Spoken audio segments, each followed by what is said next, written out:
So is the Canon 200D still worth buying in 2019? Let's answer your questions. Hey guys, welcome to brosmart, and in this video I am bringing back the photography thing in this channel. So again, I will answer all the questions you have regarding the 200D, and I will tell that is it worth buying the 200D for YouTube or even for photography and videography in 2019. So let's answer your questions.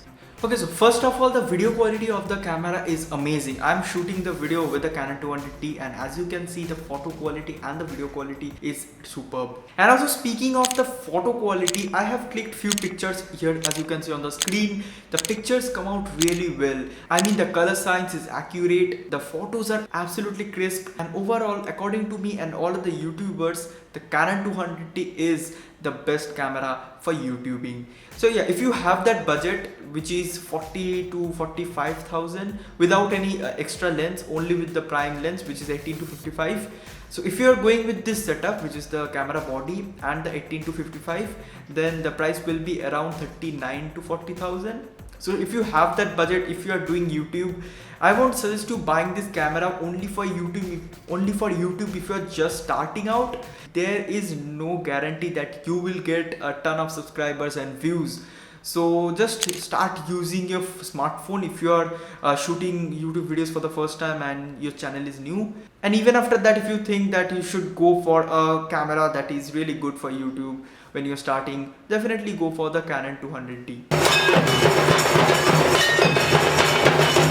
Now talking about beginner photography, we all somehow know that Canon is good for video and Nikon is the best for photography.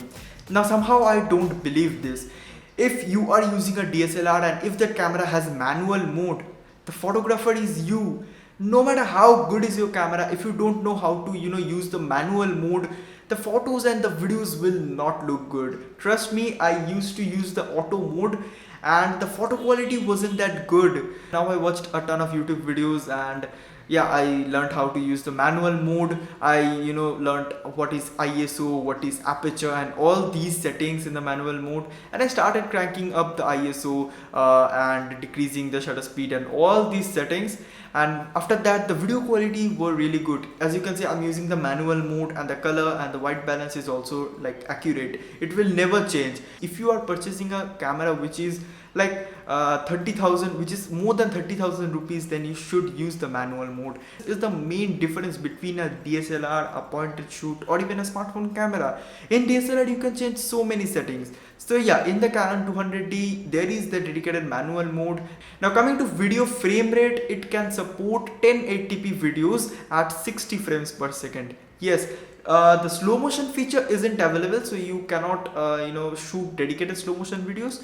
But what you can do is shoot videos, 1080p videos at 60 frames per second. Then go to a mobile editor, which is KineMaster, or even if you have your desktop, you can install any other free apps and then slow down the speed of the video. So what I mean is that if you shoot at 30 fps, then if you slow it down, the videos will be jittery.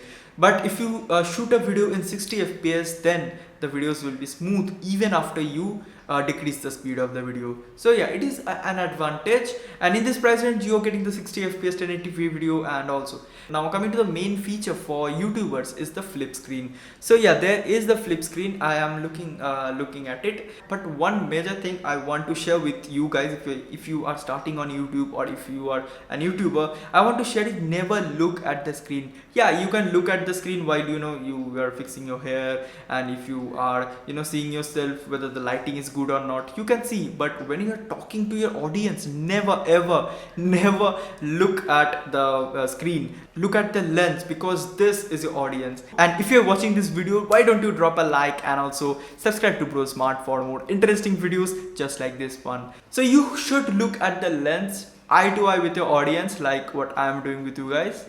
And that's the only way to connect with your audience. Now after the screen, there comes the lens. So wait for a second. I have the this is the 50mm lens. Let's focus on it. So this is a 50mm lens from Canon, and it is a really good lens if you are shooting product reviews and all. You want a blurry background. This cost around 8,000 rupees in India. don't buy the big zoom lens which you will get with your camera. I personally didn't buy the 55 to I think 300 or 250 millimeter lens, which is the big lens to zoom. Now think, if you are purchasing a camera for YouTube videos like this face on face YouTube video, you don't want a zoom lens, right? But if you are, a bird photographer, or even let's say if you are in a Durga Puja, I live in Kolkata, and yeah, Durga Puja is just 2 months away. Let me know in the comment section if you are in Kolkata. How excited are you for Durga Puja 2019? So yeah, coming back to the lens. So yeah, if you are in a festival, if you want to capture the face of the idol from a far away, or like Durga Puja, there is a crowd and I stand here and there is a very big line and I can see there is the idol, there is the Durga Thakur there. So what I can do is, with the zoom lens, I can zoom in and just click a photo of the idol from here. There is crowd no matter what. If you are a wildlife photographer or just festival photographer, then I don't recommend buying the 50mm, go for the zoom lens. Okay, so if you are a food photographer, or if you are a wedding photographer, and also if you are a YouTuber like me, talking face to face, shooting product videos, then don't buy the zoom lens. It will be a waste of money. Save that money and go for the 50mm, because that will help. And yeah, if you are an architecture photographer, then go for the wide angle lens. I don't remember the name of the lens, but you can search on Amazon or even on YouTube, wide angle lens for Canon 200D.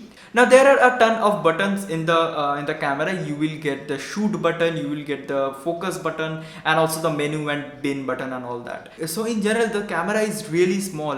This is a DSLR camera, but the size is really compact and it is not that heavy. So now let's answer the main question: should you buy the Canon 200D in 2019? Definitely yes, because the point and shoot cameras were very popular in 2017, 2018, but now YouTubers are uploading YouTube videos at 4K resolution or even just 1080p. So if you are using a point and shoot, the videos will often be at 720p, or the 1080p videos wouldn't be that great. It will be hazy and all.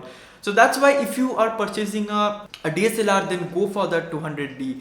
Now a lot of you will ask me in the comment section that why you are not recommending the Canon 1300D or the Nikon D5300 for beginner photography. Now my answer is that if you don't have the budget, don't go for the 200D. So anyways, if you don't have that money, you can go for the 1300D.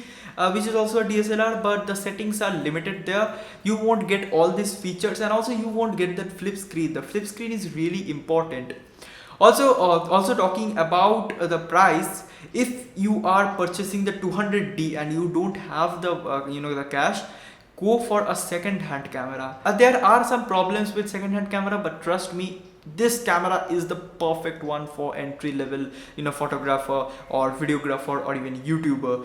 So you can purchase a second-hand camera. There is no problem with that. Just test the camera out and you can go for the 200D, and I think second-hand 200D will cost around 20 to 30,000. You can purchase those cameras, but after a couple of years you won't be happy with those because the settings are limited, and trust me guys, photography is a really interesting field. You want to learn more and more in this field. So once you get the camera, you will just just fall in love with it. You will start clicking photos, you will start experimenting with the manual mode, and after that you will you need more settings, but you won't get that with those entry-level cameras. Now what will happen, that you already purchase a camera, you cannot go for that 200D, and it will create a problem. So for that I will suggest you just buy a good camera for one time, even if it's a second-hand camera, and yeah, use it instead of purchasing two cameras. And so I hope this video helped you if you were thinking what camera should you buy for YouTube or even photography and wedding photography and all. So that was my video guys. If you enjoyed this video, then smash the like button and also subscribe to brosmart for more interesting videos just like this one. So yeah, thanks for watching. I will see you guys in my next video.